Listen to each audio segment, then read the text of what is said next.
It's 7. Okay. Mayor Jacobs? I'm here. Committee Hickey? Here. Mr. Travellini? Here. Ms. Arbonne? Here. Mr. Leonard? Here. Mr. Rodelius? Here. Mr. Walter? Here. Mr. Hurst? Here. Ms. Christie? Here. Chairwoman Gutschall? Here. Adequate notice of this meeting of the Bedminster Township Land Use Board was filed with the Township Clerk, sent to the Vernon News and the Courier News and to all subscribers, and posted to the Township Municipal Building, 1 Miller Lane, Bedminster, New Jersey, on January 6, 2023. Please stand for the flag salute. I pledge allegiance to the flag of the United States of America and to the republic for which it stands, one nation, under God, indivisible, with liberty and justice for all.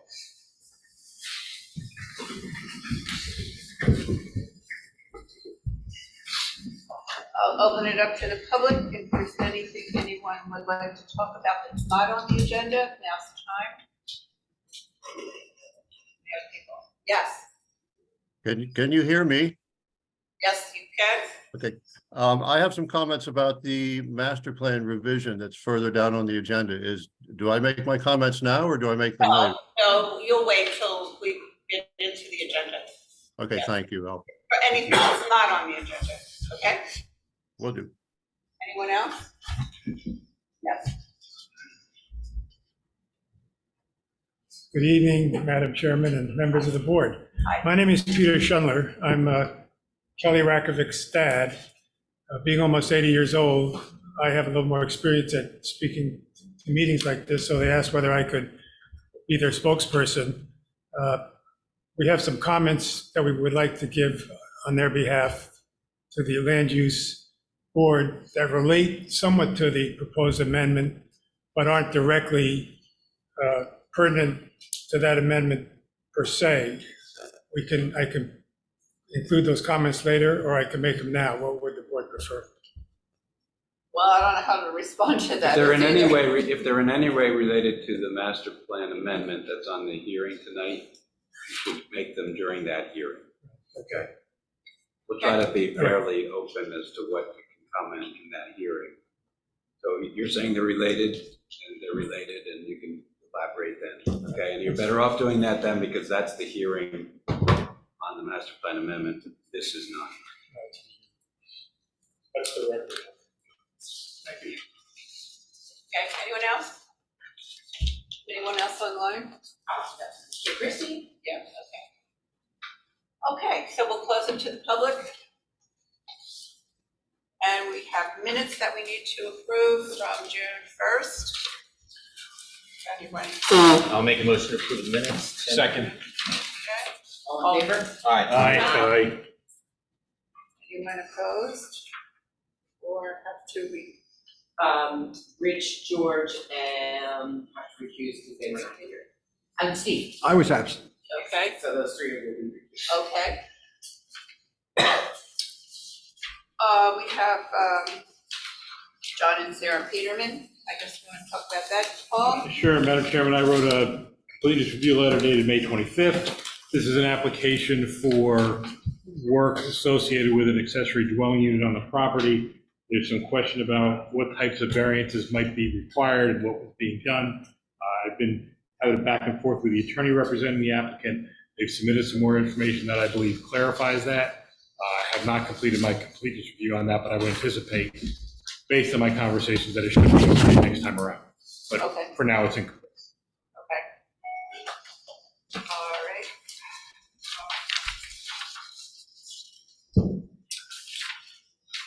I guess we can go into our master plan review.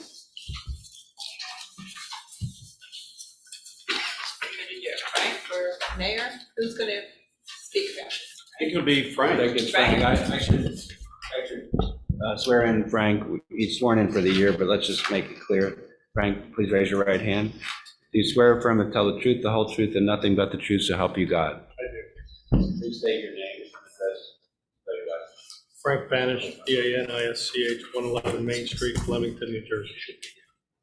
Affirm for the record that the board recognizes and accepts Frank Banish as a professional planner and Ryan, please go ahead and describe the amendment that you're having a hearing on now. Thank you, I will. The master plan and zoning ordinance include a district which is titled ORV, Office Research Village. And it was an adaptation of the OR zoning that applies to the AT&T site, and that was more widely applied around town before the planning board, back when it was a planning board, determined that the character of the villages would not be well served by leaving those standards in place. And it had a very large 100-acre minimum lot size. Didn't make a lot of sense with these smaller lots. So when that zone was created, it was created, and the narrative that was included in the master plan described the objective that the development that would occur in that zone would relate well to the character of the village, would be protected. The village itself would be well protected by the kind of buffering that would be done. And if you go and look, by way of example, if you go and look at the property line between the advanced site in Bedminster Village and the homes on Somerville Road, and it's easy to see what I'm talking about if you drive in from Somerville Road, make a hard left, drive straight down and look straight ahead, and you'll be able to see that the 24-foot aisle that you're looking at where the parking is off to your right lines up directly with the 25-foot wide berm and landscaping treatment that runs down that property line. So you can look and see what came out of the ordinance before. And I believe we're at a point where what's happening in this master plan amendment is intended to be even more protective than what you see in the field right now, particularly to the extent that areas where there has not been development before on this, I'm using Advance as an example. Certainly, we have the same zoning in a substantial area in Pluckerman Village, and the same issues to a certain extent apply, with the exception of the fact that in Pluckerman Village, the district does not adjoin a residential zone or residential properties. So what happens down there in a commercial area has different ramifications than what would happen in Bedminster Village, which is why we're saying that more attention is being paid to what happens as a result of the development that may soon be appearing before the board in either of those locations. One of the things that we've seen is that for these office sites, not just in Bedminster, but all across New Jersey and large parts of the country, trying to remain relevant at a time where people are staying home, or if they're coming to a work site like that, there are certain things that make one site an advantage over the other. Part of that is the complexion of retail development immediately available to the office users. So both in Bedminster Village, where we have some restaurants are one of the key features, along with other shopping, but restaurants definitely. And Pluckerman, where we also have restaurants, would create new opportunities for some of those uses to be within the context of the ORV zone, which did not used to permit any retail uses. The intention is that it would be a relatively small amount of retail out of the total floor area that would be permitted. And we're not talking numbers in this document. Those numbers will be expressed in the ordinance that flows from this. But in general, this modification to the ORV zone rather, was intended to recognize that in order to remain competitive in the regional marketplace, certain features should be brought to bear here, including potentially a recommended increase in the intensity of development that's permitted. Some of these sites right now were fully developed up to the FAR that they were allowed before, 13.5%, I think it was. If they're allowed additional floor area, there could be the opportunity for new development. New development would tend to reinforce what's there already. The retail aspect of it would certainly reinforce the viability of those office uses as a more desirable location. I think what we're going to see when Pluckerman sees the KRE project come to fruition will be a whole new version of how cool it can be to go have lunch in the village compared to, and I'm not saying it isn't cool to eat lots of other places we have now, but I think we're going to see showcased the kind of streetscape village living that Pluckman really hasn't had room for with the streetscape we have so far. So that's going to be a whole new dimension. And allowing some of these other uses in Crossroads, for instance, which is the ORV zone, most of the ORV zone there,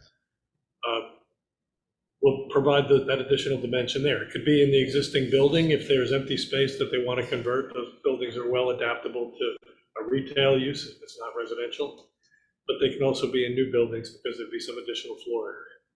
So the big changes are recognizing, maintaining the philosophy of the district, which was trying to be sensitive to where we are. And again, Bedminster Village is where the greatest sensitivity will be, because right across the street from us, we have a row of residential units, and right behind that, we have the existing developed and undeveloped portions of Advance. So the changes that we're talking about here will be felt in the neighborhood. And if we do it right, the approach that we take to buffering in a more intensive way will make sure that people don't, we can't ask someone not to develop property they have a right to develop. And that frequently involves cutting down trees, which end up being a permitted activity as part of the development. When a permanent buffer is put in place that will never be cut down, that's what the neighbors know they can count on. When we look out, when I first moved to Delaware Township in 1976, I was out getting my mail at the mailbox, and the farmer across the street was fixing his fence, and I was just commenting how I was just stunned at what a beautiful view it was. And he looked at me and he said, "You like that view, huh?" So I love that view. He said, "You might want to think about buying it, because if you don't own it, you don't know it's always going to be that view." And I thought that was for a young planner to hear that back then, that was a very telling comment. But the truth is, our job is to assure that as this development proceeds, we put in place the building blocks of compatibility for the future that will really cement that character in place. And I believe that's what we're trying to say here.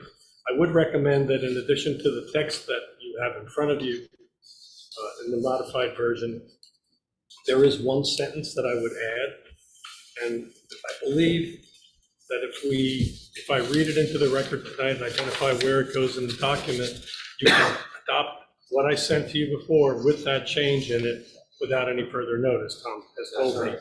So I'm repeating what we know is the right legal opinion. And so the place where that sentence would go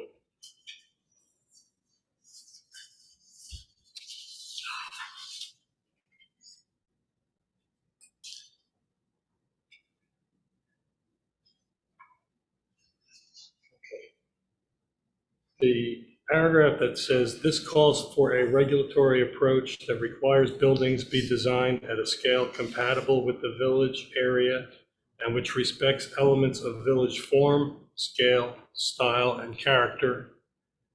After that, I would add the following. You don't have scale in there right now. Certain. Form, style, and character. It says Oh, now. it doesn't say scale? No. Well, It does now. is that what you want to add? Yeah. Can you say that again? Did it include In the the word certain? paragraph above it, it says scale. Yeah. Yeah, I don't need to be repetitious. I can take it out if it's repetitious. The point Oh, would right, be, right.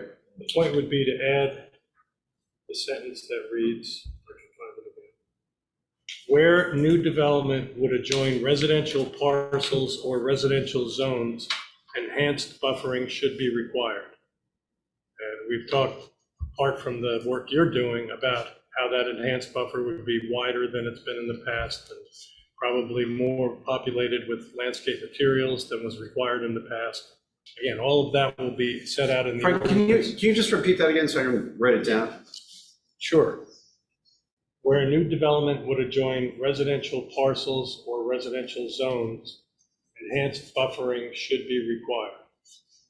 So the plan is basically directing that the governing body look at that protection that I just spent some time talking about, and make sure that the ordinance you adopt has that built in. And I have a feeling from some of the conversations we've already had that we're well on our road to knowing what that's going to be, and that will become public before too long. Yes, right. And I'm happy to answer any questions anybody might have about it. Frank, describe for me again where these existing enhanced buffers exist. I'm not familiar with what you're talking about. The enhanced buffer is something that this plan. No, but you described a situation where they exist today. Where, Yes. where exactly do they Okay, exist? drive in, before you get to the post office, right, drive in before those little 5,000 square foot buildings into the back end of Advance. Mhm. And as you get into the big parking lot that opens up in front of you, Mhm. make an immediate left. And as you drive down that aisle, you'll see that it's not unattractive, but it's almost like you're looking at the profile of the berm and the landscaping, because you're seeing in this 25-foot width, exactly straight in front of you, how it lays out with the 4-foot berm and the side slopes. So between the Chandler property and what used to be Chandler Learning or whatever. that Between was, all right? those Between the properties up Chandler and across those from the properties on school, Somerville Road across are from all the school. buffered by this. All the way down to where the parking lot stops. But then the buffering there stops, and new buffering would be required for anything from that open area around the basin further south. And the parcel goes substantially further south. Okay. To the point where if you're driving down Somerville Road and you look towards those properties that adjoin Advance, you don't even know Advance is there. Right, and if this is done well, I don't think you're gonna have, you should end up in a very similar situation, because actually, as you get to the lots that are furthest south of Somerville Road are the shallowest, so that they're potentially more exposed to whatever the impacts are. It also means that that vicinity has room for additional buffering that you don't have if you go a little further north. So not only is there a chance for enhanced buffering in general, but specifically on those narrower, not as deep lots, better buffering. What are specifically. some other examples of enhanced buffering besides berms and such? Like trees on it. There certainly would be, the berm would be landscape, but a lot of times they'll make a combination of a fence on top of it. Because not only do you have width to do berms the way they're done there, so how else could we do it if we're as more of a residential lot size, quarter-acre lots along, Pluckerman Road, or especially in Pluckerman where things tend to be a little bit tighter? Well, in Pluckerman, you're not going to have cases where you are joining a residential zone or a residential unit, so it won't be an issue there. It really boils down to only being an issue on Somerville Road for all the ORV zone we have in town, which is why we focused a lot of attention on trying to get it right there. Any other board member have any questions for Frank? Very clear. We can open it up to the public. Mayor, did I ever finish reading that back to you? You asked if I could. Yes. But Colin wrote it down, so I got it. We're gonna open it up to the public. Anybody have any questions? Questions or Or comments? Can you hear me? Yes, we can. Yes. Sir, please raise your right hand. My apologies, I'm just getting rid of the dog here. Just let him out. My name is Mark Sperber. Mark, please raise your right hand. Do you swear or affirm to tell the truth, the whole truth, and nothing but the truth, so help you God? I do. And please state your name and spell your last name. Mark Sperber, S-P-E-R, B as in boy, E-R, 39 Ski Hill Drive, Bedminster. Thank you, Mark. Okay. I'll try to be brief. I enjoyed what Mr. Manny said about the becoming more restrictive and protective with respect to the ORV ordinance. I just wanted to express one concern I had in the verbiage in the last paragraph, where there's a bunch of words about establishing zoning and regulatory provisions around the ORV while making the zoning for these areas competitive with other opportunities in the region. I think I understand the good intentions of the modification, but I guess it's more of a question and a comment. Does that qualification create an opening to justify zoning regulations based on competitive commercial interests outside of the objectives stated in the master plan more explicitly?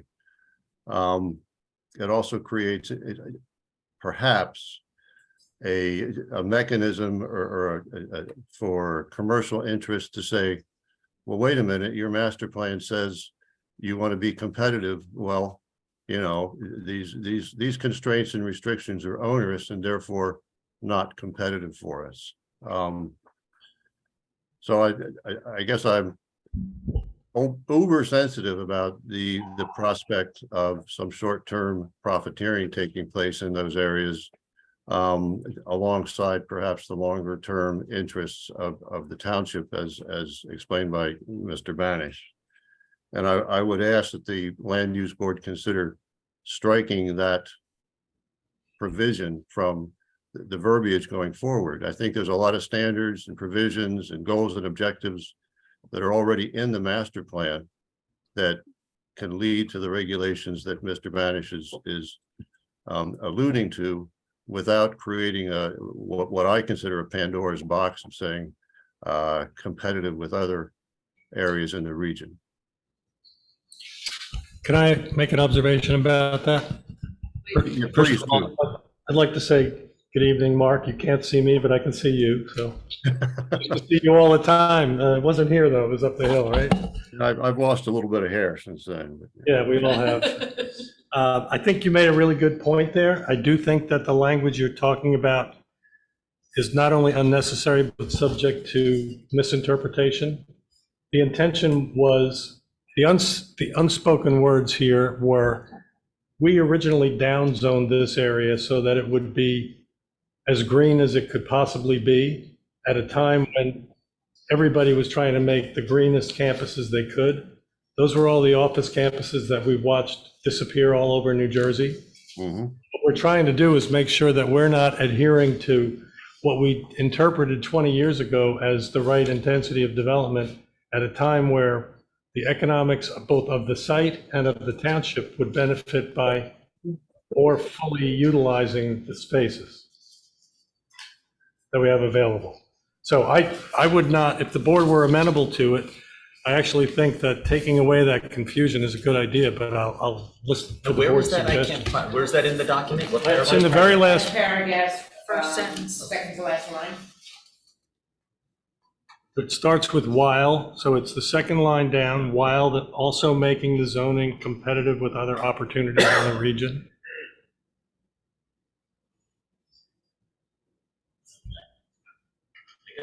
Because the remainder of that sentence is complete on its own. Limitations on development intensity, including bulk standards, should be scaled Exactly. scaled to respect the long-term objectives of the ORB district, period. Yeah. Yeah, yeah, I think, Mark, thank you for that, Mark. If the board likes it, I think it's a good idea, actually. I don't want to have to explain that ever again.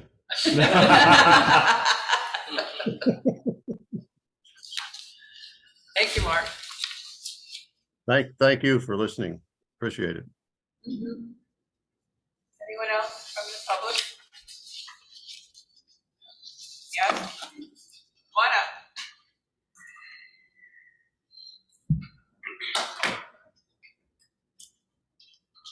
Please raise your right hand. Okay. Do you swear or affirm to tell the truth, the whole truth, and nothing but the truth to help you God? I do. And please state your name and address. Peter Schundler. I have an address in South Carolina, and I also have an address in Vernon Township. That's fine. That's fine, Mr. Schindler. Could you just spell your last name, though? SCHUNDLER. Thank you. Please go ahead. If your daughter would like, or someone would like to testify with you, that's fine. She has to be sworn too. You may both. You may do that, or if anyone else would like to testify with Mr. Schindler. Why don't you both be sworn in because they may have some comments. Please raise your right hand. Do you swear or affirm to tell the truth, the whole truth, and nothing but the truth to help you God? Starting on my left, your right, please state your name and your address and spell your last name. Kelly Rakovic, Kelly, Rakovic, Rakovic, and our address is 121 Somerville Road. Thank you, Kelly. Sir? Amir, A-E-M-I-R, same last name, Rakovic, R-A-K-O-V-I-C. Thank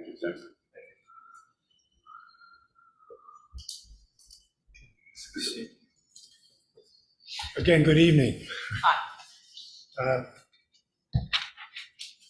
My client, I shouldn't say my client, my daughter and son-in-law actually first became aware of this proposed amendment when they came home one day and Kelly looked out her kitchen window and could see cars going down Route 206. And they said, what changed? What happened here? And they went through their backyard, and they came across I'd like to pass some photos. Unfortunately, you only have one copy. All right, we can What share. I would do is I could just Yeah. walk maybe by. You can share. Just, This is how. we'll pass. We'll them pass down. Here, just. Yeah, put 'em we'll here. pass them down. One of the things, they saw a roadway, a dirt roadway coming from 206, going down the side of the residential property that still is on 206, and then running along the backyard, which is now an open road for intruders, possible mischief makers, and so forth. In addition, they found a number of trees that had been literally flowed down, bulldozed down 5 inches or greater. There are a few examples. When they understand that within the district, they're supposed to get approval, we can take that and 5 inches or greater. We also, you'll see on one of those, there are pits around the roots of the trees around the roots. And here, look at this photo, the background is Route 206, and this is one of the holes that's on the property.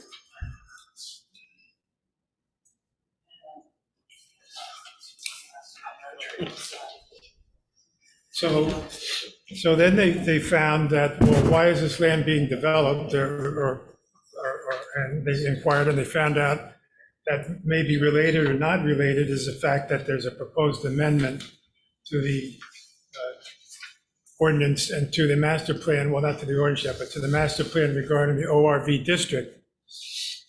So they have a number of concerns about, first of all, the notice.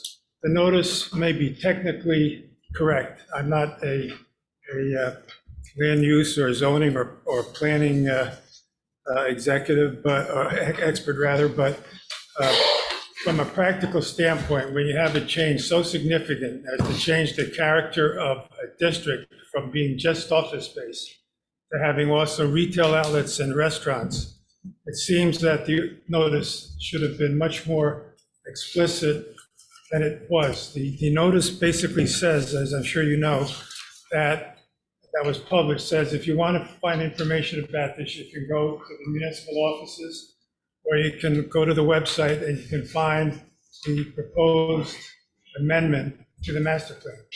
But there's nothing, whether you go and look at the version here in the municipal building, or you go to the website, there's nothing that shows exactly what the changes are. Now, in that regard, they had a letter that they wanted to send to the board, and I'd like to pass that out if that's okay. Because I was making reference to a number of things. So to understand the nexus between. Who is the letter written by, Mr. Sherman? Oh, it's signed by the Rackfix. I helped them. Excuse me, maybe it's me. What's the nexus, what's the connection between the pictures that you sent around and the ordinance? I'm not following that. That's why I said earlier, I could have included that in general comments, but it relates to the extent that it's what their intention to the amendment. And it also is perhaps somewhat related to plans for that zone area. Thank you. Also, when we were referring to the natural buffer, the area of trees, so if you drive down Summerhill Road, also in the red line copy of when you're looking at what the amendment is and what the original ordinance is as it is as now. The things that mentioned preserving green areas, having the buffer, having, a backdrop in Bedminster. So when you drive down the street, you see those trees that you see from our yard and that you see from our windows. So we were concerned because part of the reason that we bought our home and we've also liked being a resident driving down the streets, dropping our kids at school, just in general, was to have the backdrop that the old ordinance has preserved. And having the areas we're talking about, like the natural buffer and the trees in between. So a few days after the amendment was signed, it was like that Saturday was the last date on it. That Tuesday is when we noticed all of a sudden, we never saw cars on 206 going by. We noticed where did these trees go? What's going on with that buffer behind us that we're supposed to have, and that no one, to our knowledge, have been approved of taking it down, or any parts of it down. So that's what my dad's referring to, is that we were concerned that these trees were taken down, and that there were holes, that there were live trees uprooted that were greater than 5 inches, and also the whole view and the backdrop has holes in it now, and we're concerned if they continue, it's already been ruined, and we did call the town, and some representatives from the town did come out. I don't know if you want to explain that. Yeah, well, I think I'd like to proceed and then we can go on. Okay. Come back. So, as indicated by that red line version there that I've attached as Exhibit B to this letter, there are very subtle changes being made in the current language in the master plan.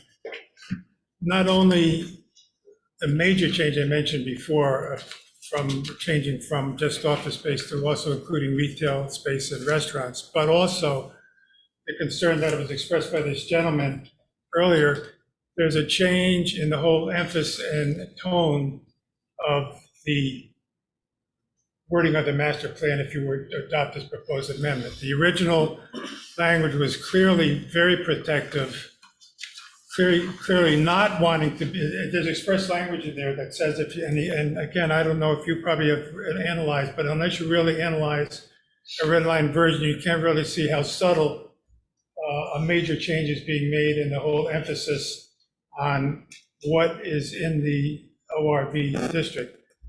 And one example is the one this gentleman mentioned. There earlier on in the existing language, it says they don't want to be like other office zones in other regions. They expressly want to be different. They want to be more protective of the historic background of Bedminster Township. So I would encourage, before this board were to adopt this amendment, that they perhaps made a greater effort than just that formal publication to inform the community exactly the extent to which this is changing the whole emphasis of the ORV master plan. As the gentleman pointed out, it's clearly more receptive. They use the word wanting to be more competitive with office space zones in other areas.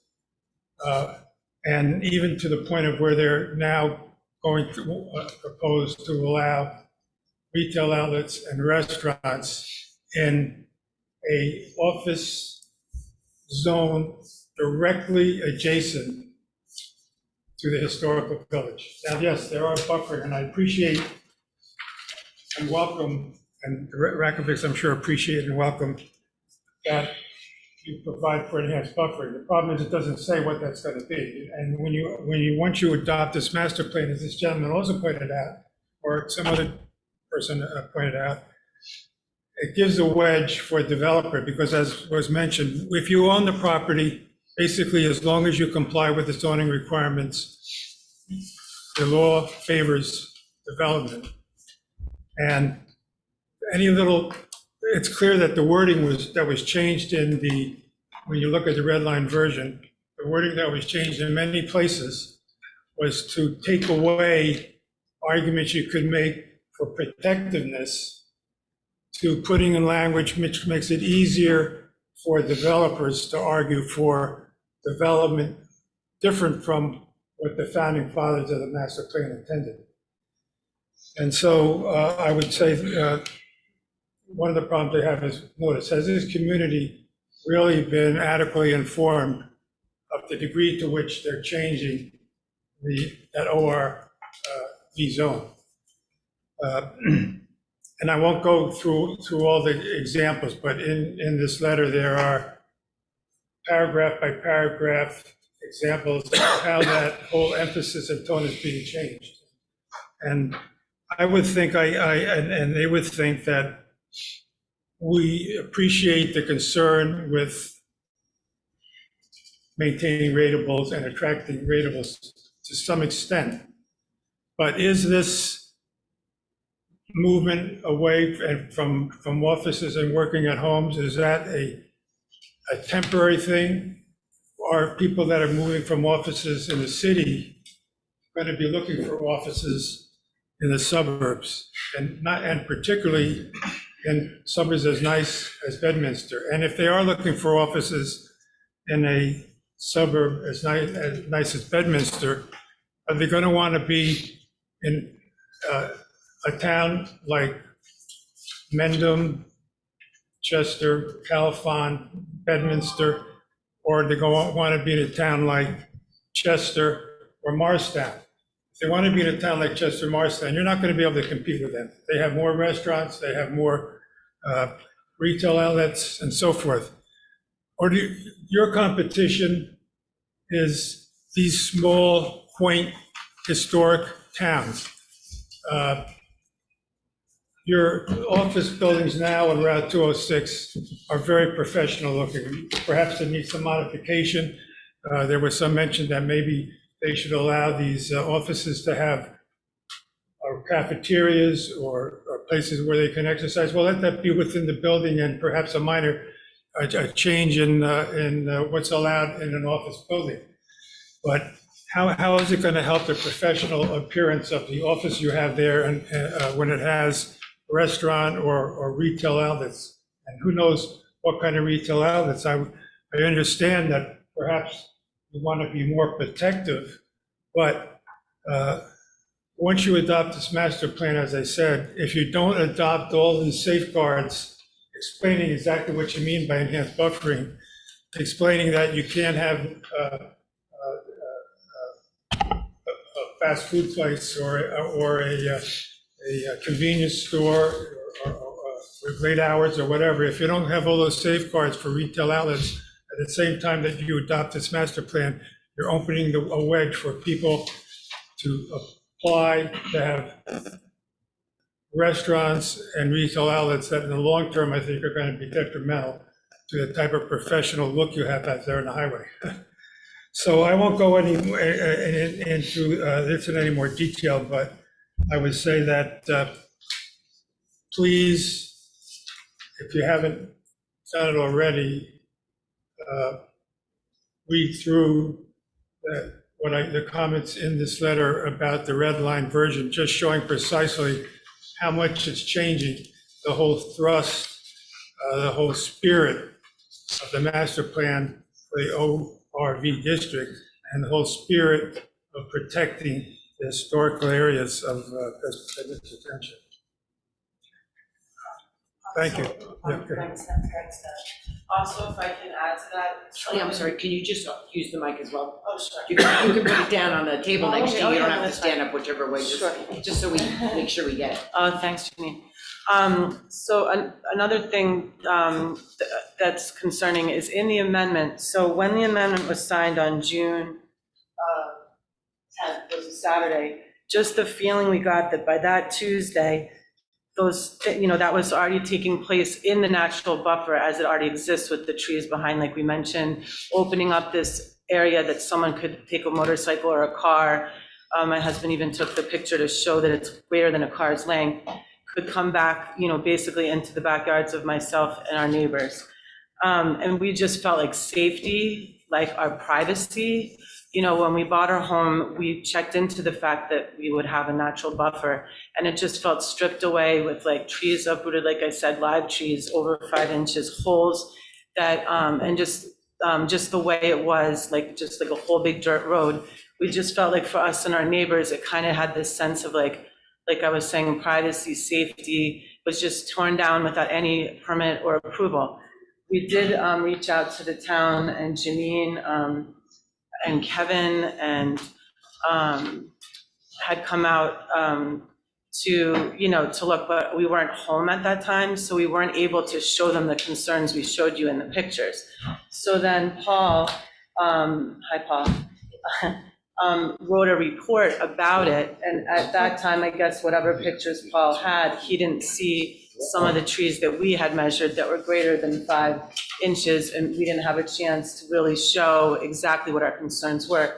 And we had reached out, and I had emailed, and I had called, and I also called, Paul at his office and left a message, because we'd been hoping to talk about the report and show what our concerns were, because if already the amendment is, moving in this direction, and this already happened without an approval of taking down these trees, we just felt concerned. Like that was the first concern. And then looking at the amendment and comparing it to what has been, some statements, if you look in the old one, in the red line copy of what's been crossed out, it's mentioning green, like preserving green areas. And we just feel that, Bedminster has such a great character for the historic feel of it, but also the greenery. And that when we go down that road, Somerville Road, which is one of the only roads left to drive down that is historic with the backdrop of beautiful greenery and trees, our concern is just like the offices that are there now, how it's been, how it's been to this point, we've always been very happy in the sense that we had the natural buffer, we felt safe, we felt private, we felt like there's no way of from 206 and the busy road and this entryway that was knocked down by ramming down the trees. But anyway, we just feel that that there's also wording in the amendment that has to do with green areas and parcels around taking down the greenery. And I know you had mentioned, trying to add in and make sure there's a buffer, which we do appreciate. But like my dad was saying, is what would the buffers be? Like a fence and extra trees, and would it block the view of 206 and the safety? So I think not knowing exactly what the wording would be is just our concern. And also, there's another thing that's concerning. In one of the crossouts has to do with 2- and 3-story office buildings. Our concern with that is now when they're tastefully, I shouldn't say tastefully, it can be subjective, but as far as a historic district, we feel like having them 2 stories and blending in nicely to our residential area, to the town itself. It has a character and charm to it, in addition to having the greenery there. But our concern is if it takes out now that and strikes that out, it allows the builder to eventually, if they decide to build 3-story buildings. And the concern with that is if you go to Pluckerman and you look at Crossroads, that area where those office buildings are very tall, and they once you're in there, if it was in people's backyards and by Somerville Road, it would stand out and it would change the whole feeling. Whereas that area is secluded. It's there aren't other, to my knowledge, there's a highway, and there aren't any other residential backyards backing up to that particular space. So our concern, which I know you did mention, with this particular area behind us, that it be treated differently than that area where Crossroads is, where it's secluded. The buildings are very tall. They don't fit into any type of historic charm. So, these are the kinds of things we're just concerned about. Or if the AT&T building's vacant and that's turned into something, but that's off the road, it's secluded, it's not going into our yards or our neighbors' yards. And also, a lot of people drive down our road when you're going through Bedminster, and it's nice to just have a certain type of ambiance and feel, and again, safety, greenery, all those things. So I think we're also concerned about that wording in the amendment as well. So we just wanted to share with everyone, and thank you for listening, and thank you also to everyone who has, tried helping or, listening to our concerns, but we just wanted to make sure You know, because we just wouldn't want the feel and the character and the greenery of Bedminster, you know, to be taken, to not be what it's been. And we're also concerned with looking into what has been done, if they can somehow remediate that and put back the tree buffers to 206, fill in that area that's now going back behind us, you know, replant some trees and bushes. So these are all, you know, our concerns. So anyway, thanks again. Okay, thank you. Thanks so much, and we love living here, so. I'm just curious as to maybe the Can we last, just, whether. can we just wrap up the testimonies? Oh, okay, All sure. three people and get them to Sure. finish so Okay, that we can move on. okay. I just wanted to just say thank you. Oh, sure, And we absolutely. appreciate the time that you give to the community. You're welcome. And by the way, your daughter didn't really need you. So you just don't say another word. If there's something that needs to be said, your daughter did a great job. And it's great to see this relationship, but you raised a strong woman. And she's quite competent on her own. Good teamwork, right? Well, that's very helpful. So, thank you. Thank you. Thank you. Thank you. And did you want to ask us a I question? No, I was don't think we need to ask you the question. Okay, we'll let it go. No, right. I think that Paul and Frank can help you understand. Yeah, okay, that's fine. And if- Frank, did you have I- any comments? There was one observation I wanted to make because it's not unfair that people might wonder if the plan is changing, is the intention of the plan changing? And because the statute requires that we re-examine the master plan, used to be every 6 years, now it's every 10 years, and we've done it more often than we had to. The re-examination process revealed to us when we started to see deep discounts in the tax ratables that were coming in because of tax appeals and things like that, and then we watched AT&T sell the long line site. Well, in the 2020 re-exam, just for purposes of perspective, because I do think it's important in light of all the comments tonight, one of the things that it said early in the re-exam was residential taxpayers are increasingly picking up a larger share of the tax burden in communities across New Jersey as corporate offices in the suburbs are no longer the dominant employment centers and tax ratables they once were. When Bedminster's 2018 periodic re-exam report was adopted, it noted the deepness of the 2008 recession, that AT&T had sold off the Long Lines campus to become a tenant as it was expanding facilities in other states, prompting concerns for their tenure in Bedminster. As we know, that turned out better than it might have. Here's the part I wanted you to see. Protecting the environment, conserving community character. Could you read a little bit slower, Frank? I'm sorry. Sure, I'm sorry, Steve. Protecting the environment, conserving community character, retaining farms, and protecting Bedminster's history remain key objectives of the master plan. However, the Land Use Board's evaluation of local policies and regulations in 2020, as in 2018, suggests that economic and fiscal health must be further emphasized if the township is to remain an affordable and desirable place. So when you try to look at the context in which all of this was just said, it was because your continuing planning process has told you that we should be paying attention to stuff like that. So it's a recognition, it's a policy adjustment, but it's not out of left field. It's not something we just dreamt up, and I appreciate, I don't mean to demean or diminish anybody's comments. I think they're all really valuable comments. I've been fortunate enough to love this. I've never lived here, but I've loved this town since 1988. When I was lucky enough to, did I really say that? All right, I'll shut up. Shut up. But I do think that to the extent that the work that's ongoing on the ordinance will reinforce all of the kinds of concerns we've heard tonight, and you have a couple of members of the governing body hearing every word of this as part of this hearing, I think people could feel pretty well, wait till you see the ordinance, but I think they could feel pretty well assured that we're not throwing the baby out with the bathwater here or anything close to that. And the other problem about tree cutting and all of that, it's unfortunate they were conflated because that is something that needs attention. That's really, these people don't have anything to do with that, unfortunately. They're not like any kind of enforcement arm. So when you report on something like that to us, we care that it happened. We We hope if our regulations didn't prevent it and we need new regulations, we'd like to know that, but we're not the enforcement people.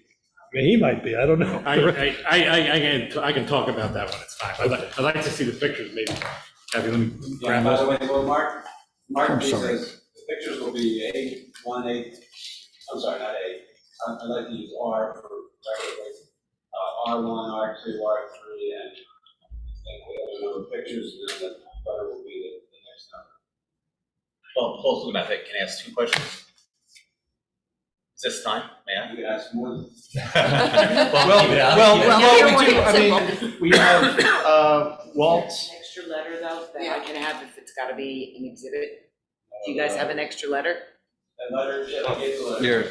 Anyway. Yeah, I have copied. Okay, good. Just wanna make sure I have one. Yeah, I went through. I think the county might have a complaint. Yeah, I'd like to keep it open to the public, so. Oh, I didn't say that. Can we finish? Oh, Okay. there you go. But I think No, you we're gave me done. one, I'm sorry. You gave me one. I didn't say you're done the hearing, I just said those, you finish those witnesses. Right. And anyone else who wants to testify. Okay, Which would be now, would be now. anyone else. Okay, well, you have, Besides all of us.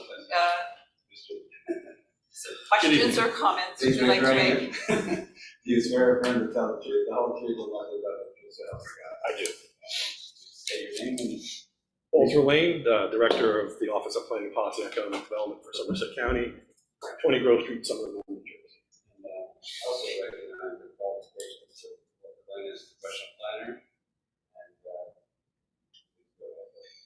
ahead. It's good to be back again to talk with the township. So I just wanted to just mention this, you've heard me say this before when we're talking about AT&T, but these types of interventions on these older office complex are what's needed to attract additional investment and reinvestment in those sites. Adding some retail and some other uses on this site basically is those amenities that will attract the workforce in the future to come back into the office. Companies are now balancing between the remote work and in office and trying to find that balance.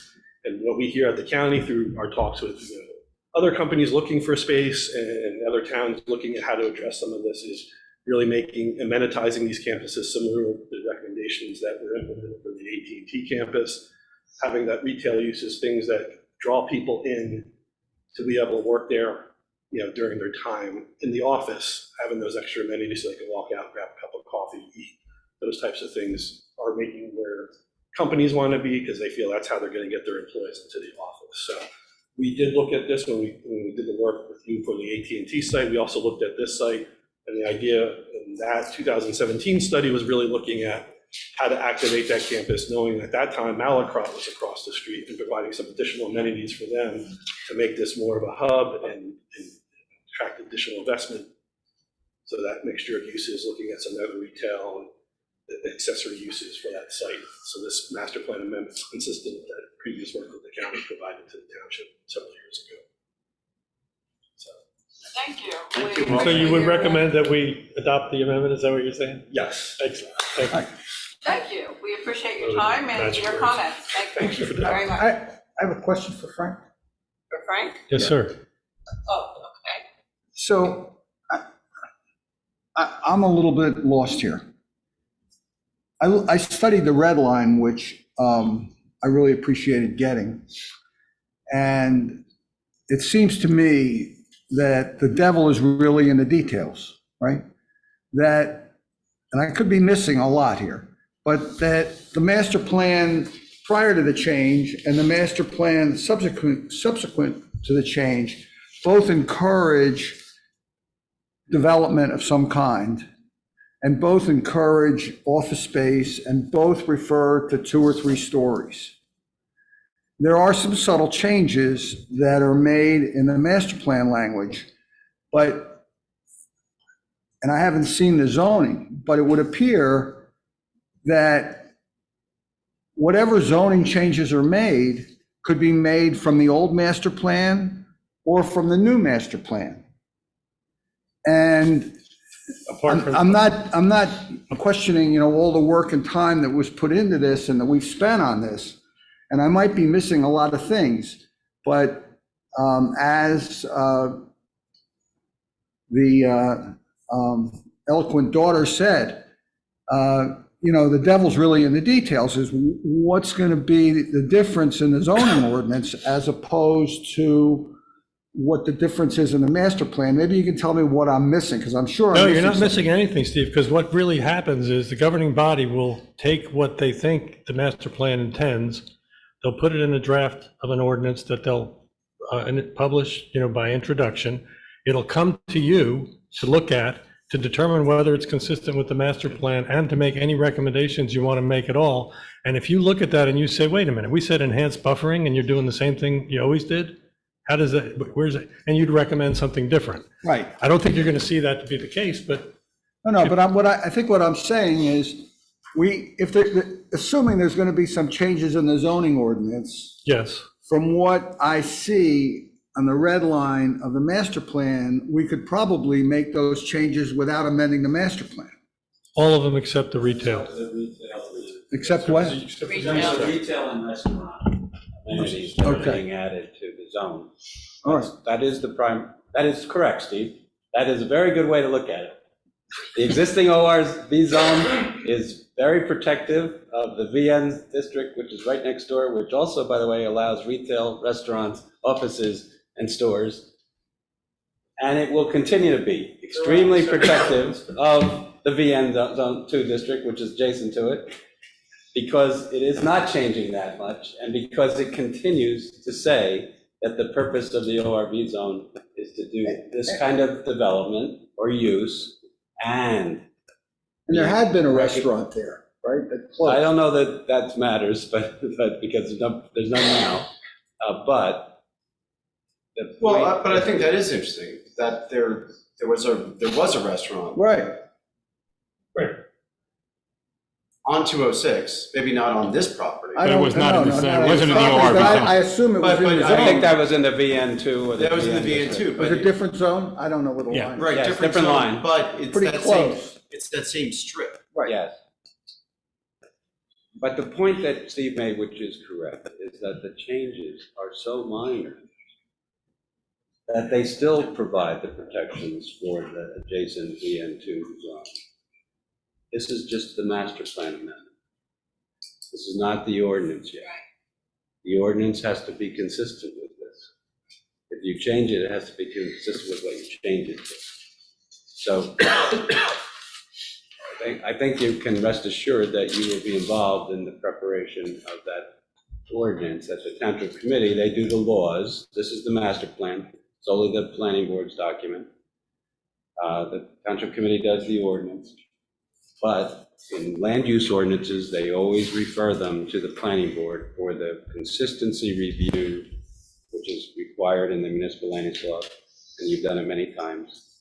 And that's where you get to have input on the exact details of things like buffering and setbacks and those details. And that would be done in the light of day and the, That's right. yes, and the Rakovich, am I doing that correctly? Which could be part of that, they could come to the hearing and put their opinions and their 2 cents in, and That's correct. Express And there will be, Absolutely. there'll be at least and one. that's the ordinance. Right, that's the ordinance, that's the township committees, though, for bailiwick or jurisdiction, not the planning boards. The township committee does an introduction, and then the introduction allows for a second reading. And when it's a land use ordinance, before the second reading takes place, the ordinance comes back to this board for consistency referral report. The second reading is then at the township committee. That is a public hearing at the township committee, at which time that is open to the public for comments and questions about the ordinance to the township committee. And if the township committee adopts that ordinance, then it becomes law, zoning ordinance law. Tom, Mr. Schindler also mentioned improper notice. Do you feel that the notice was proper? No, the notice is completely correct. That is the type of notice that is the notice expected and required for master plan amendments. Master plan amendments, which is what this is. I have a comment and a question. So Frank, you underscored the master plan review from 2020. Yes. That described certain circumstances with respect to a shift of, property taxes from these more commercial uses to the residential uses. Right. And that was in 2020. before COVID, which has only been exacerbated since. I don't know if Larry maintains this information or the council maintains this information, but I will make it my job to verify what the vacancy rates are in the office product in Bedminster Township are. And I would venture to say they are at an all-time low. My question to you, though, is this. The gist of the ordinance is that if we're going to permit these additional uses, retail, restaurants, et cetera, we're going to make the buffers that already exist even more robust. To wherever new development occurs. The buffer that was already built between the office. And we're not changing that, we're not gonna go back and retrofit those, but if we're gonna add more new Right. development, we That would would be the enhance enhanced the buffer. buffers further. Correct. All the new buffer. All right. That's all I have. All-time low? I'll bet. He wasn't talking about you, Frank. Well, vacancy, occupancy low, vacancy high. Thank you. Yeah, yeah. Oh, there you go, okay. Oh, okay. Vacancies are at an all-time You high. kind of said it the other way. You did. Yeah. I know you I stand corrected. I knew what you I meant. stand corrected. You had your Rich translator? Yeah, It's just, yeah. yeah, sure, we're awake. Anyone else on board? Any questions for Frank? Couldn't we just order everybody back to work? It'd be nice if some CEOs had a spine. The old millennials? They did that and it didn't work. I talked to AT&T about that. Yeah, talk to AT&T. Okay, unless anyone has any more questions, we'll move on. Good job, Frank. Thank you. So if the board entertains it, it's a motion to approve the resolution to amend the land use plan element for the ORV Village Office Research District as described this evening by Frank and as he amended it slightly. I just have one quick question. I want to come back. So you added the language about the buffers, Right. right? But the comment about deleting the phrase from while also makes, Also making. but In the region. I don't know why we're deleting that.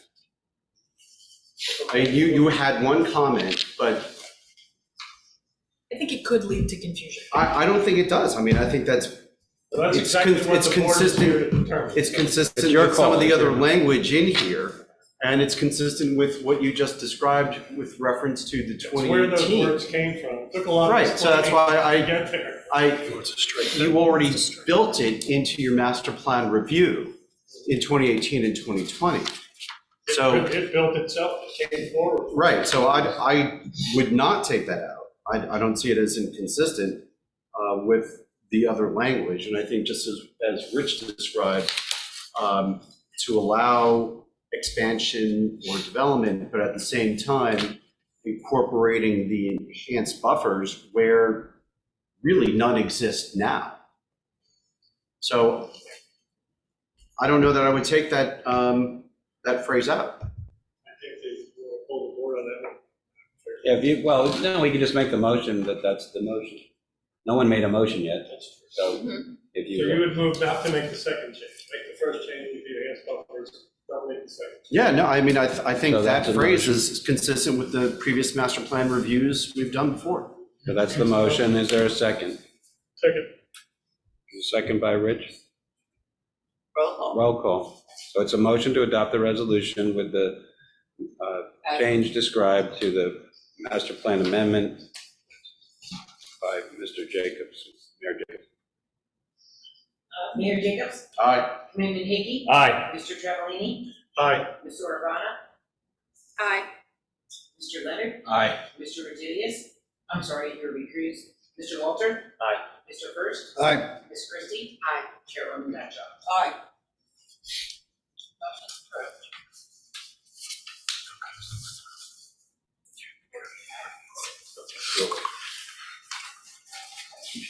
Anyone from the board have anything that they would like to discuss? Anything? No? Paul, did we talk about our flood hazard area? We didn't talk about flood hazard area, we didn't talk about lot coverage. I can be as entertaining. No, I was We gonna did say talk that, about I was that. just gonna let everyone know that at a redevelopment seminar last month. Yes. Yeah, it was last month. No, it was this month, Was this month? earlier this month, I don't know. 2 weeks ago. So the esteemed Paul Ferraro joined me on a panel discussion with the New Jersey DEP Assistant Commissioner Vince Mazzei and John Ritchie from another engineering firm. And we talked about the upcoming Flood Hazard Area Control Act revised regulations, where the state is essentially saying, just take your existing flood hazard elevations and add 2 feet. And we put that into perspective of municipality development and redevelopment, and banter among the panel, including Paul, was extremely engaging. We got great reviews from the audience, which is mostly land use and redevelopment. Stuffy shirt attorneys. And a couple of developers were out there as well, and municipal officials. And I just want to commend Paul that he did a great job, and our panel, I think, was very well received. Did I not hear that they deferred rolling it out again? No. It's July 17th. They deferred it from July 3rd to July 17th, just because the 500-page adoption document choked the machine. Had you been at? You should have sent me an invitation. I would have bought my. And if you paid your dues. I'm keenly interested. Had you been, right. So July 17th is, circle the date, that's when the additional 2 feet will be effective. And another way that it affects Bedminster Township is, another element of that is being changed is a stormwater rule, where right now you have to design for the current 210 and the 100-year storms, which the 100-year storm in Bedminster is about 8 inches. With the new rule, you have to design for the current 210 and 100 and the forecasted 210 and 100 for the year 2100. So that means your 100-year storm goes up to about a little over 12 inches. Wow, So that's you more got- than 2. What's that? That's more than 2 inches. That's more than 2. Well, it's 2 feet of elevation on the floodplain, No. but it's about 50% more for So these your designs. stormwater It's a different control set of rules. Have to handle much more water. Your flood hazard area elevations where the floodwaters end up is going up 2 feet. And the significance of that to Bedminster Township is that, generally speaking, that change becomes effective for non-residential projects when you adopt and modify your stormwater ordinance locally. But Bedminster adopted an ordinance years ago because I said, why should we have to change our ordinance every time the DEP changes their mind? And we incorporated the residential site improvement standards and the DEP stormwater rule by reference, so we don't have to change our ordinance, and it's effective immediately, July 17th. Just begs the question there. Paul, are the oceans rising at that rate? Are we getting more rain every year to substantiate these changes? You're asking the question to the wrong panelist. You should have gone to that. We did have some discussion about that and some of the challenges that this brings. I believe the DEP has underestimated some of the impacts. Underestimated? Yes, underestimated the impacts of the rule change. On municipalities, on Because, homeowners, on. yeah, it means that somehow I have to figure out how homes that may be hundreds of feet from a floodplain are now in a floodplain. And I have to tell them to go get a DEP permit when they were never anywhere near a floodplain before. That might take 9 months to get, but. That's, They may not get. they may not get it. The other thing is the DEP said that they estimated that stormwater detention basins would get 10 or 15% larger based on these new rules. And I said, maybe on volume, but not on area. Area is going to be substantially larger than that. So that's going to be a problem. And probably the most challenging news that came out of it was news to me. I think Larry knew it. These rules that are being adopted are the ones that were originally proposed as the emergency rules. And the DEP dropped back and said, all right, we're not going to do an emergency, we're going to do a regular rulemaking, which they did. It was about a 35-page rule proposal that generated a 520-page comment and response document that the DEP replied with. DEP is going to be proposing the New Jersey PACT rules, Protection Against Climate Threat rules, where they will be rewriting the wetlands rules, flood hazard area rules, and stormwater rules in their entirety. Waterfront development. Waterfront development, and propose that, they're talking about putting that out in late third, early fourth quarter of this year. That proposal will be 1,200 pages long. If I do the arithmetic, 35 equals 500. I don't know how many 1,200 pages is going to be. They're going to be some very significant changes. So this is going to restrict development, which will, in effect, just increase housing costs, I assume, correct? Well, what it does, and you know, part of the conversation was, you know, John Ritchie, who was at the DEP in floodplain and dam safety, said, you know, we thought when the freshwater wetlands rules came out, the world was going to end and nobody was going to be able to do anything. And so we'll just adapt to these. And I said, the world is not ending. It's just getting a whole lot smaller, which means everything gets taller. Because and it doesn't affect this community so much, but a lot of other communities, affordable housing obligations are not shrinking. They're getting bigger. The buildings will have to be taller. I have communities that their entire downtown redevelopment areas will now be under water and will not be able to be redeveloped. That's where all the affordable housing was going. The response was from the DEP was, well, we'll just have to rely on hardship waivers. And Which they never grant. And I gave this real life example of an application I had. This is an application I had 2 months ago at the DEP. I was requesting a hardship waiver to put 3 strands of wire across a stream to tie into a fence to keep deer out of an arboretum to improve the habitat. The DEP would not grant that hardship waiver because an engineer, who will remain nameless, wrote a letter on behalf of an objecting neighbor saying that there was going to be a catastrophe to put 3 strands of wire across the stream. And they would not grant the hardship waiver. And as I said to the redevelopment attorneys there, I said, how do you guys get objectors when you come into an application? What do you think is going to happen if you request a hardship waiver from the DEP? Not happening. So there are projects in other municipalities where the municipalities have entered into affordable housing settlements with fair share on the premise that their projects were going to go in one location at a certain area and a certain heights, right? With taking into account the height restrictions built into their zoning laws.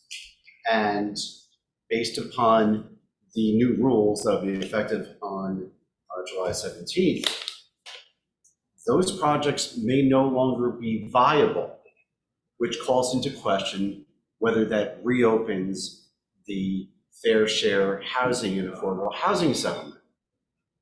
Because those projects cannot be built because the roadways they are in may be inundated during the new design flood. And if you don't have an access and ingress and egress from those multifamily buildings, you may not get a permit for it. You probably won't. And Larry, I forgot to ask if Rich had his nitroglycerin pills before we started this conversation. So, and this is real life. I mean, this is not like theoretical situations. This is going to impact these municipalities, absolutely. And we are looking at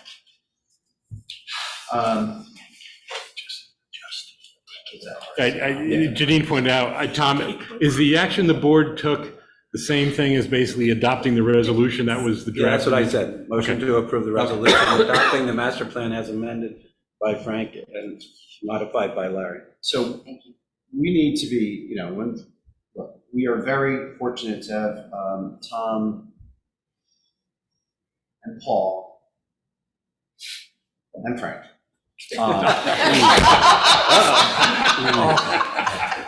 Looking prospectively and making sure that we keep our eyes on these rules, whether they're coming out from DEP or DCA or FEMA EPA,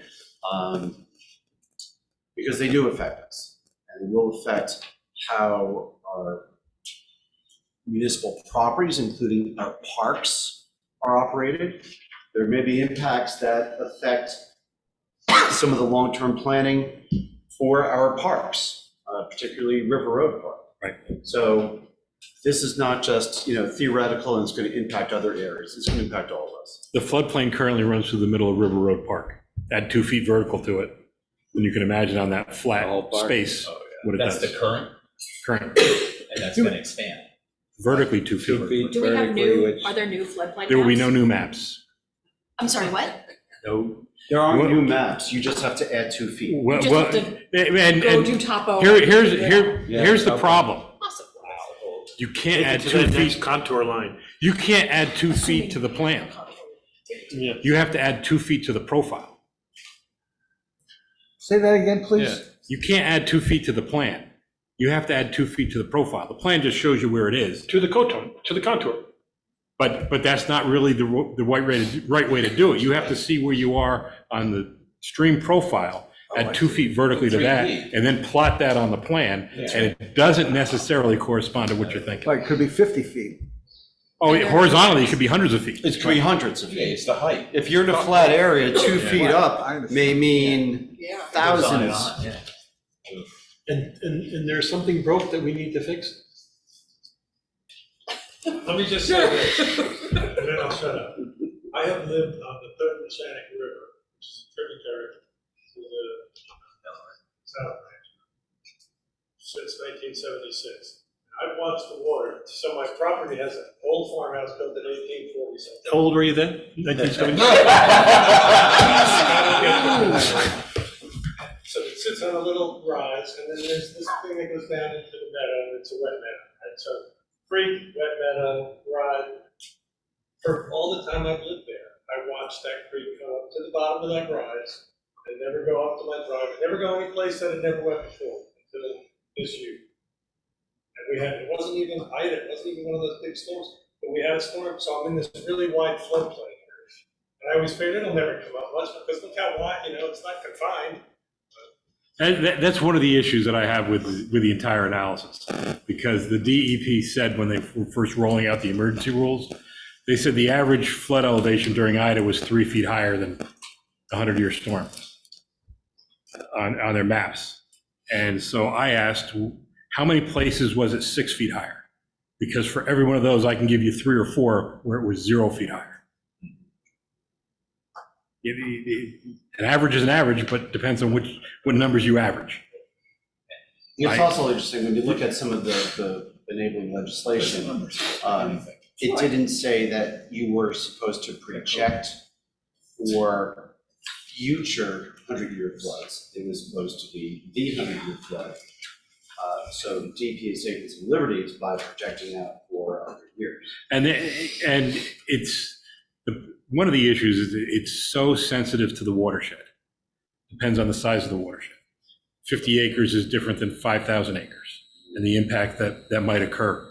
I was working on a stream delineation with another engineer, and he went through all his numbers, and he said when he did the analysis based on the way the DEP wanted under the new rule, it wasn't the 100-year storm, it wasn't the 100-year storm in 100 years, it was actually equivalent to what the 10,000-year storm would be. The what year? 10,000 years.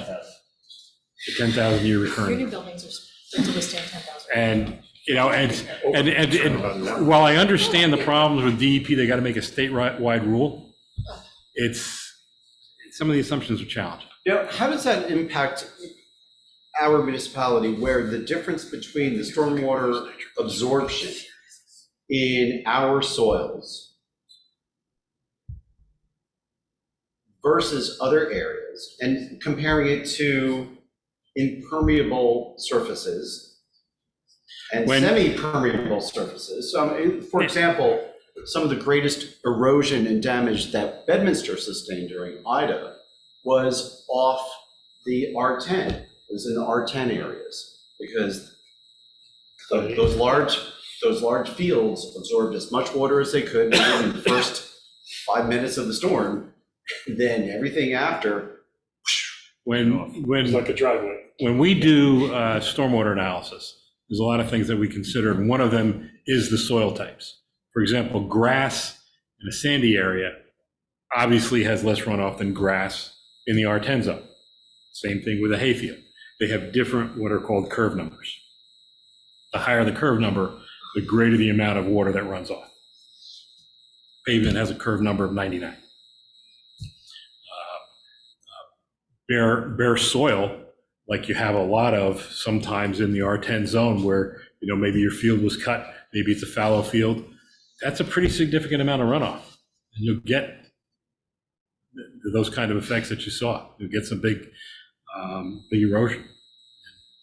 It's accounted for in the calculations based on the different soil types. They're all mapped. They all are soil type A, B, C, or D. Most of Bedminster is C.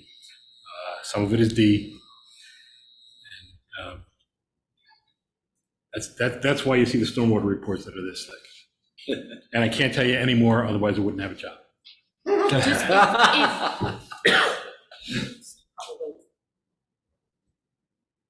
Is there any possibility DEP rolls these back if they're an unmitigated train wreck over the next 10 years? Just hire more zealots. No. I mean, I know the answer is no, but I'm just asking. The answer's no, what's the question? I know. I always say, when you think of that, think of the Highlands Act, okay? So the state statute was adopted in 2004, and there have been almost zero changes to that state statute. And if to the extent there was a change, it actually made it in a way worse. It allowed some transfer development rights money to be allocated. Well, and I think, Tom, even more important than that, it's not just the legislation that hasn't changed, it's the rule. I agree with you. They're even worse. And yeah, it's the rule that was adopted by the DEP, the Highlands rules, just like these other flood hazard area rules and the wetlands rules. They never get easier. They always get more restrictive. That's why Larry has a great job. The answer is no.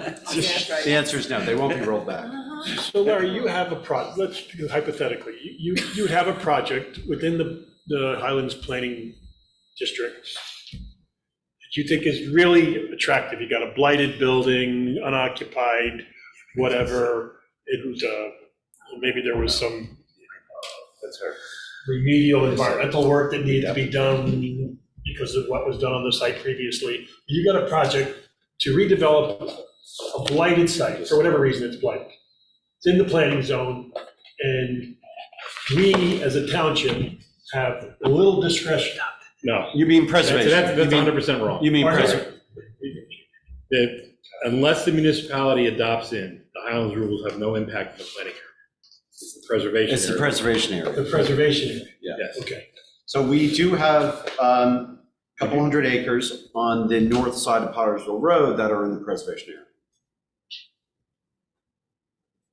And the intention is to keep it the way it is, because God forbid you try to change it. It'll never change. Yeah, that area is. That's what's amazing about the statute. It's one of the few statutes where the environmental restrictions are literally in the statute, and the map of the preservation area is not a map, it's written in words, thousands of words. So you can't do much in a preservation, but can you do much in a planning area? You're in a planning area right now. This is it. But you did not opt in. If you opt in the planning area, it is even more restrictive than if you don't opt in.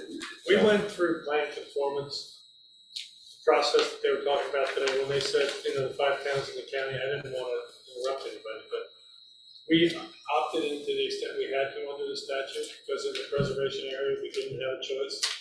In the planning area, we said, wait a minute, our master plan is in some respects more, we've been there for a long time and we're already doing fine, and they said, you're right. So we never did opt in for the Planning area. Yeah, you have to be careful. One of the municipalities I work for is West Milford, 100% preservation area. I've been trying for 10 years to build an athletic field. Can't do it. I'd have to put it, basically the DEP told me was to find a parking lot. And I could put it in the parking lot. I can't cut trees. Yeah, Don't do it. It took me 2.5 years to get the permits to build a library on a previously developed site. Septic? Is it a septic issue? No, it was just, we had the adequate septic capacity. It's just, it was getting the Highlands Preservation Area approval. Took 2.5 years to build a library. What's going on? It's the rules. Yeah, I know. And interestingly, the conversation today was with the Highlands Council, who has their spin on things. They don't really have any juice in the preservation. The DEP is the preservation. They set the rules. The Highlands Council can't And they make it. can't compel the planning area, so they really got nothing, right? Well, like I said, they're not a land use review board. They got money though. They got money, so we want to keep asking them for that. Until they give you a hard time if you mess with the Highlands people. Janine, so we're out July 6th, is that right? That is up to all of you. Oh, I thought we had decided this, that's why I'm bringing it up. July 6th, no meeting. No meeting. The only 13th is thing the that we next meeting? didn't discuss tonight that we had on here was, Paul's lot coverage issues, but we did discuss them on the 13th. He had updated the chart for us. He did a lovely job. It was. I think there were spinning heads. He's sorry he ever started that mess. But yes, we can do that on July 13th, so I've heard we have the Brooks application. Right. Okay, is that all right with everyone? Yeah? Okay, so nothing on the 6th, and we'll have our meeting on the 13th then. And so I need a motion to adjourn.